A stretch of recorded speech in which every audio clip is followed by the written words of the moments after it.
don't wait because you think prices are going to go down by another 5 to 15%. Hello and welcome to Pillars of Wealth Creation, where we talk about creating financial success with a special focus on business and real estate. I'm your host, Todd Dexheimer. Now, let's get to it. Hello and welcome back to Pillars of Wealth Creation. I'm your host, Todd Dexheimer, and thanks for joining me here today. This is another solo podcast episode, and just going to be hitting on kind of some stuff that is really on my mind, things that are going on with the economy, maybe more like a monthly update that I want to be talking about. So first thing on my mind is, are we going to see a soft landing? We keep on hearing about a soft landing. Of course, if you listen to the pundits out there, the economists, the experts, the CEOs of top performing companies, all that kind of stuff, everybody's got a different opinion.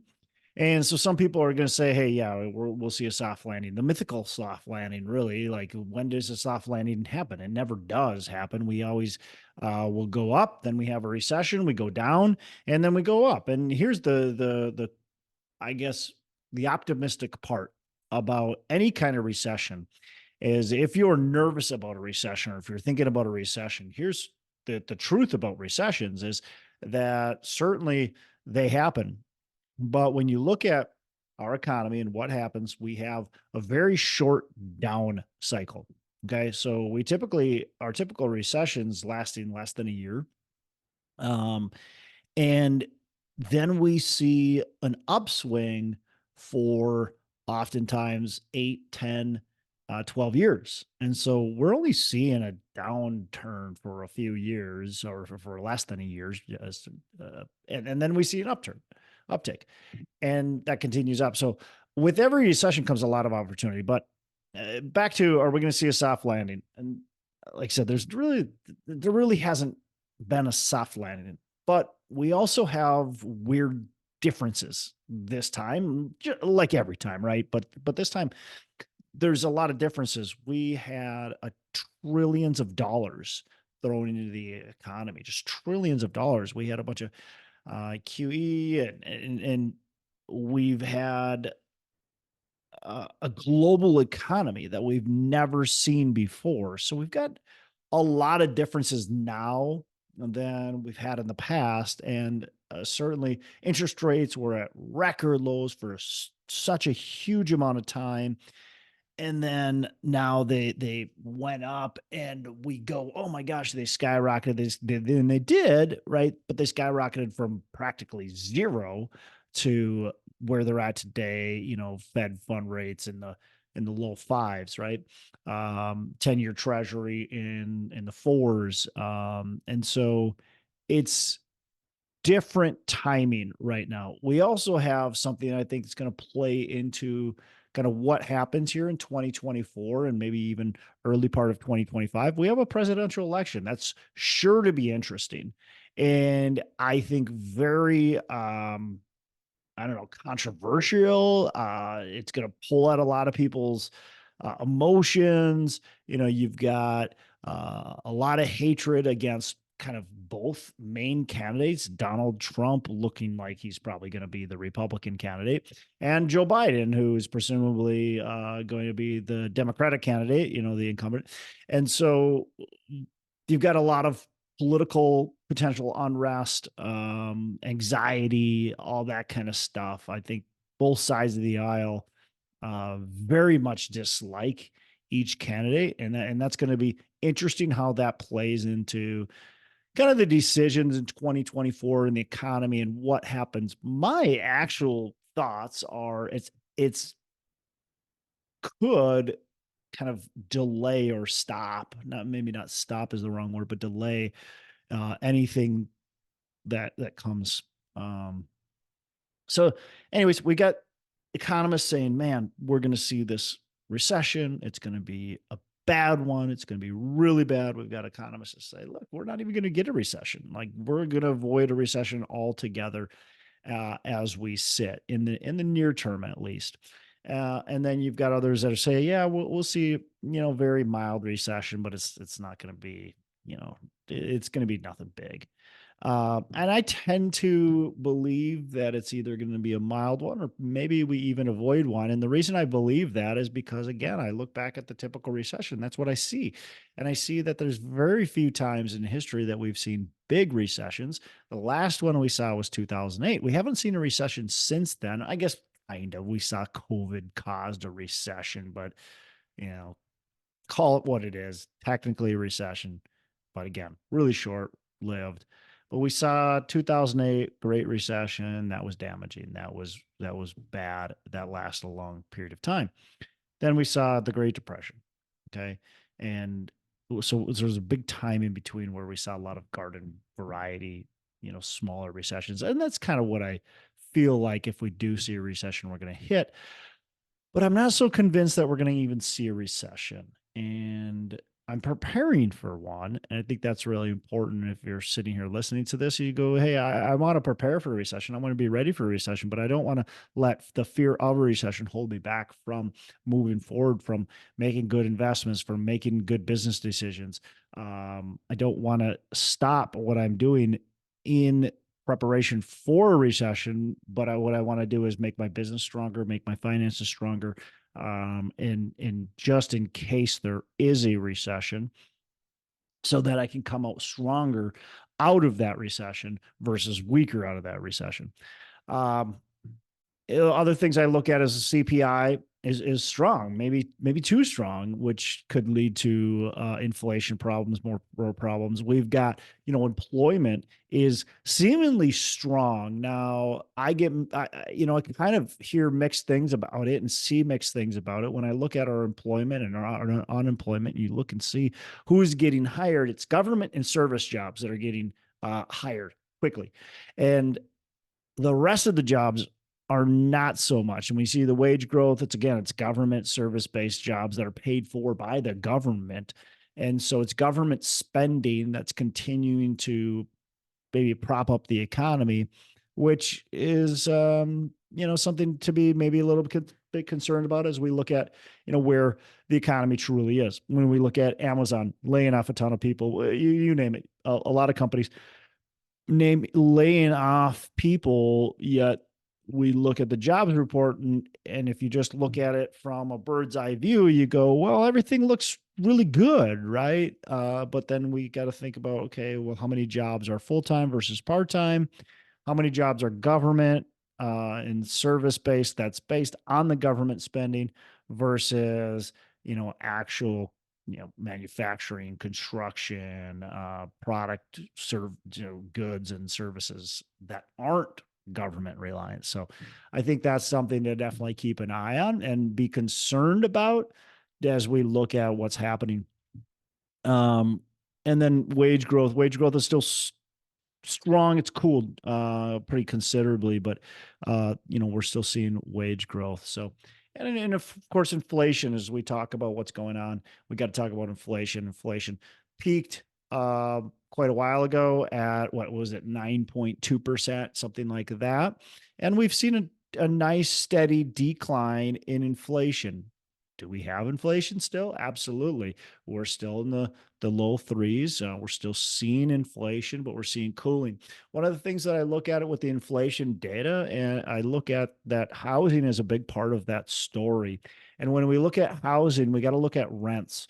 And we have to see that rents are actually very much a backward statistic. And so when you're looking at the inflation data today, what you're seeing is that the rents aren't actually declining like they are nationwide, at least on the data. And so that's catching up, but we still got a little ways to go for that to fully catch up. Or obviously, it never fully catches up, but it's going to continue to affect the inflation data. And I think that you're going to see the inflation numbers continue to come down. In fact, my business partner was just at an economic forum, and there was an expert there, and that expert has, predicted, according to him and his charts, he predicted, where inflation would go when it was, at kind of at its lowest, and then when it skyrocketed up. He predicted that pretty much right on as far as where it went, and then where it's gone since. And so he says, "Hey, we can look at the data, and we can look at what's going on in the economy. We can look at all these statistics and say this is what's happening." And he said, with all the money that was put in the economy, we were able to really predict what happened. And in his opinion, we're going to see potentially low deflation, in fact, by the middle of 2024, which then that takes us, obviously, we're seeing a recession at that time. Likely, we're seeing a recession. But he doesn't think it's going to stay there. It's going to be a deflation, and then that won't be very long lived. At the same time, that's going to drop interest rates, uh, potentially really drastically. If the government sees that they feel like they overcorrected, they could potentially drop interest rates, drastically. I don't see them and calculate them to be back to that zero mark or close to zero mark, but maybe we see the 10-year go from 4.3 right now as I speak today. Maybe it ends up going into the twos. Who knows? That could be a huge benefit to any commercial real estate owners that have debt coming due this year. They say, "Hey, we're going to refinance right now while we can, while the time is good." Into commercial real estate, are price declines over, or are we going to see a lot of blood on the streets? And I think that's what everybody is waiting for and wanting to see. I just uh, was at a hockey game this weekend and was talking to a broker with CBRE, and he kind of also said what I feel like is going to happen is that, look, we're probably not going to see a lot of distress. These banks do not want to take properties back. And so they're going to do everything in their power to not take the properties back, to work with borrowers, to extend loans, to just kind of push the can down the road until rent growth can catch up, the NOI increases, and that borrower can eventually refinance into some permanent debt. Now, will there be some foreclosures that happen? Yeah, absolutely. There always is. Will it be an outsized portion of foreclosures that happen that actually affect the market in a negative way? And my thought is the answer would be no. Even as we look at the mounting debt, we have $1 trillion worth of mounting debt that's coming due in 2024. But if I look at the entire market and how much debt there is out there, it's just not that much. And then when you look at, well, out of that $1 trillion, how much is short-term debt that were properties purchased over the last couple of years? Well, again, just not that much when we look at overall how much lending there is out there, how many properties there are out there. There's really small portion of those properties that actually have the possibility to be distressed, unless somebody's doing a crappy job managing their property. Of course, then it's always a potential distress situation. But when I look at that, I say, what's spread over several asset classes, multifamily, office, industrial, self-storage, all that kind of stuff. And it's really not as widespread as what maybe the press would like you to think. So in my opinion, commercial real estate prices have declined to pretty much the bottom. We're close to the bottom. Now we might see another, 5 to 15%, depending on your market from where you're at right now. But that's really not that big of a deal. That's very recoverable. If you bought a property today and the price declined 15% from where you bought it, no big deal. Yeah. Do you always want it to see it increase? Sure. But if you bought it with the right fundamentals, you're still cash flowing. You got good debt. You got a good market. You got a good business plan. All that kind of stuff. You're just fine. I look back to 2008. back in 2008, 2009, all the way through about 2013, I was buying these properties and they were declining in prices. So I would buy, I think back of my very first property, bought my very first property for $65,000. Okay. Foreclosure, $65,000. I stuck some money into it. I got it.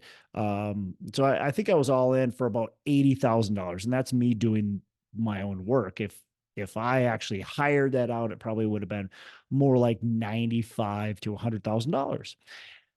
Well, that property at $65,000 at a foreclosure, at the condition that I was in, I bought actually a property just a few houses down the road. A year and a half later, I bought for $50,000. And then, another year and a half after that, I was buying properties for $40,000 in that same neighborhood. Very similar houses, comparable, right? And so my properties were losing value during that time. But did I care? Absolutely not, because I had good debt, long-term fixed rate debt. Not nearly. Hey, by the way, the interest rates when I was getting them were like in the mid sixes. So kind of what we're seeing today. But I had good long-term debt. And I was getting good rents. The locations were actually not that great, not as good as I would like to see today, but certainly, things looked bad if you looked at my portfolio through the lens of like an appraiser or a real estate broker that would say, "Oh, wait a second, you bought these properties and losing value. Are you sure you know what you're doing?" But yet I was cash flowing like crazy. And then within a few short years, I had a ton of equity built up. And so it made so much sense. Had I waited, had I said, "Oh man, look, prices are going to go down by another 5 to 15%. So, I got to wait." I would have missed out on all those deals. I wouldn't have been able to do one of those deals. And so I would have been sitting there for, 2 years, 3 years probably, and doing nothing, missing out on literally probably 75 deals that I ended up probably buying during that period of time. And I would have been like, crap, I missed it. So don't wait because you think prices are going to go down by another 5 to 15%. We are pursuing properties. We don't have anything under contract right now, but we're pursuing properties. We're looking for good deals that make sense, that hit the fundamentals that we really are searching for.